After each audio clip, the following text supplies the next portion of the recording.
পাল academy সেন্টারে তোমাদের সকলকে জানাই আমি স্বাগত। আজকে ক্লাস 10 এর কোষে দেখি 1.5 যে অধ্যায়টি আছে সেই অধ্যায়ের 6 দাগের যে অঙ্কটি সেই অঙ্কটি আজকের এই টিউটোরিয়ালে তোমাদের সাথে আমি বিস্তারিত আলোচনা করব। তাহলে চলো আমরা বেশি কথা বাড়াবো না, আমরা সরাসরি চলে আসবো 6 নম্বর অঙ্কটিতে এবং অঙ্কটিতে পড়ব। তারপর আমরা বুঝবো যে এখানে কি করতে বলেছে। এই যে 6 নম্বর অঙ্কটি কি আছে, a square plus b square bracket বন্ধ করে x square minus 2 ac plus bd বাইরে x plus c square plus d square equal to 0। অর্থাৎ এটা হচ্ছে একটি দ্বিঘাত সমীকরণের রূপ, তাই না?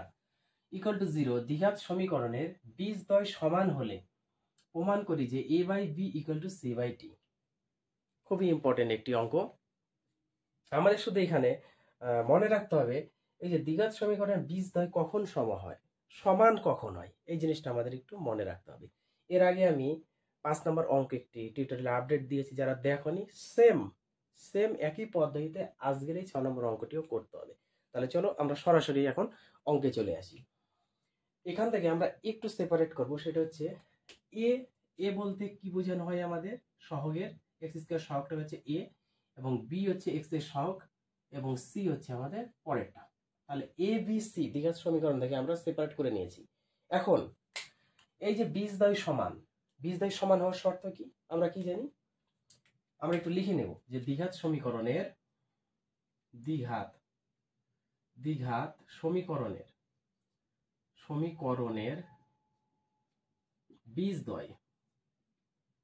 বীজদ্বয় সমান হবে যখন কি এই যে B square minus 4ac equal to 0, অর্থাৎ নিরূপকের মান যখন 0 হবে তখন হচ্ছে কি হবে, সমান হবে।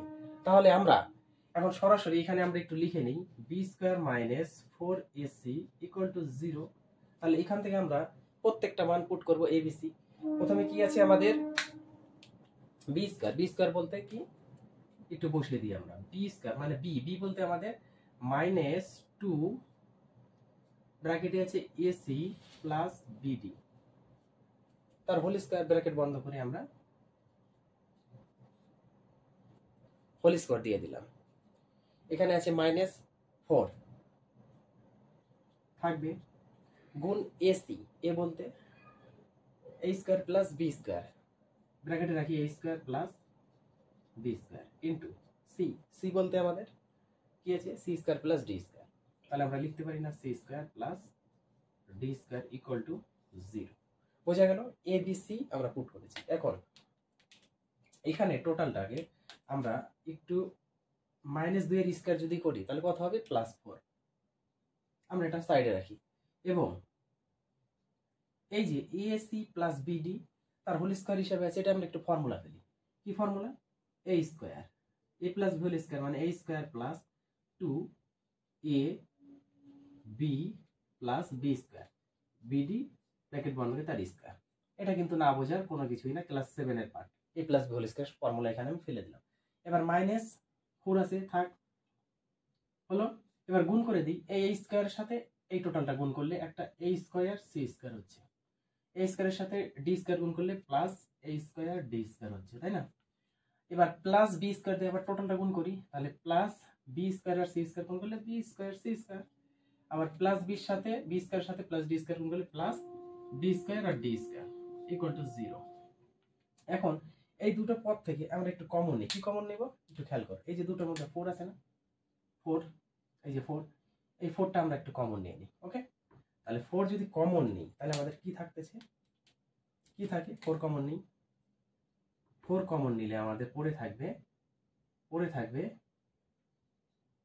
কি পড়ে থাকবে, এটা আমরা সরাসরি করে দিই a স্কয়ার, সরাসরি করে দিই এবার। হ্যাঁ, a square C square plus 2 A B C D, আমরা একটু সাজিয়ে লিখলাম এই গুণটাকে A B C D plus এটা বি স্কয়ার ডি স্কয়ার হবে, স্কয়ারটা উঠে গেলে মাইনাস আছে 4 তো আমরা নিয়ে নিয়েছি কমন, 4 বসবে, তাহলে মাইনাস দিয়ে টোটালটাকে গুণ করলে আমাদের সবগুলা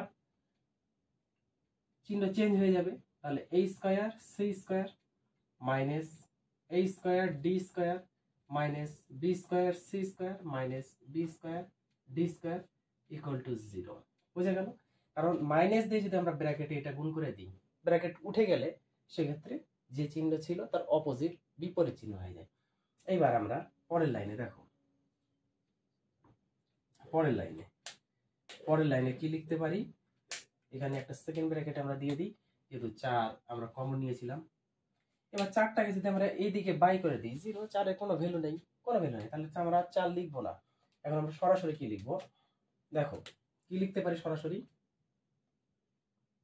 এই এখন একটি যোগ বিয়োগ বা কাটাকুটি যদি যাই কেটে দিব।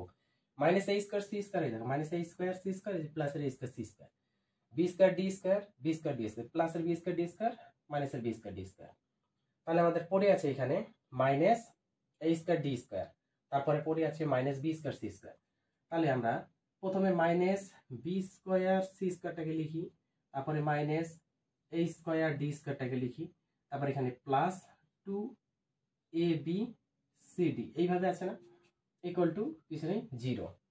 এবার এই মাইনাসটা যদি আমরা কমন নিই, কমন যদি নিয়ে নিই তাও হবে, কিংবা প্রত্যেকটা পদকে আমরা মাইনাস দিয়ে গুণ করে দেব। তাহলে কি হবে দেখো, মাইনাস দিয়ে যদি গুণ করে দিই এটা প্লাস হয়ে গেল, তাহলে বি স্কয়ার সি স্কয়ার এটাও প্লাস হয়ে যাবে a স্কয়ার ডি স্কয়ার, আর এটা হয়ে যাবে minus 2ab cd equal to 0। আর মাইনাস দিয়ে গুণ করে দিলাম, মাইনাস থাকলে প্লাস, মাইনাস থাকলে প্লাস, প্লাস থাকলে মাইনাস। বুঝা গেছে? এটা আমরা গুণ করে দিলাম, বা এখানে একটু লিখে দাও, মাইনাস দ্বারা গুণ করে পাই, এই কথা একটু লিখে দাও, তাহলে ভালো হবে। মাইনাস দ্বারা গুণ করে পাই। এবার মাইনাস দ্বারা যেহেতু গুণ করলাম, সেহেতু এইবার পরের লাইনে আমরা আসি। দেখো আমরা যদি একটু সাজিয়ে লিখি, বি আর সি এই দুটোকে যদি সাজিয়ে লিখে তার হোল স্কয়ার করি, হয়ে গেল মাইনাস 2 বি আর সিটাকে এক সাইডে রাখি, হলো। কারণ এ বি সি ডি গুণ করলাম, আমরা সাজিয়ে নিচ্ছি, বি সিটাকে এক সাইডে রাখলাম, তাহলে পড়ে আছে কি এসি বিসি যদি নেই তাহলে আমাদের আছে কি এডি, তাহলে একটা এডি রাখি, হয়ে গেল। আর এই এডিকে আমরা লিখতে পারি এ ডি ব্র্যাকেট বন্ধ করে স্কয়ার ইকুয়াল টু 0। কেন লিখলাম? কারণ একটা মাইনাস, একটা ফর্মুলা পড়বে মাইনাসের, কি a square minus 2ab plus b square. তার মানে কি, এই যে a square minus 2ab plus b square মানে কি a মাইনাস b হোল স্কয়ারের ফর্মুলা। এখানে আমরা a মাইনাস b হোল স্কয়ারের ফর্মুলা দিলাম, এই জন্য এই কাজটা করেছি। তাহলে এটা সরাসরি আমরা লিখতে পারি না, a বলতে bc মাইনাস b বলতে ad, তার whole square, a minus b whole square formula equal to 0।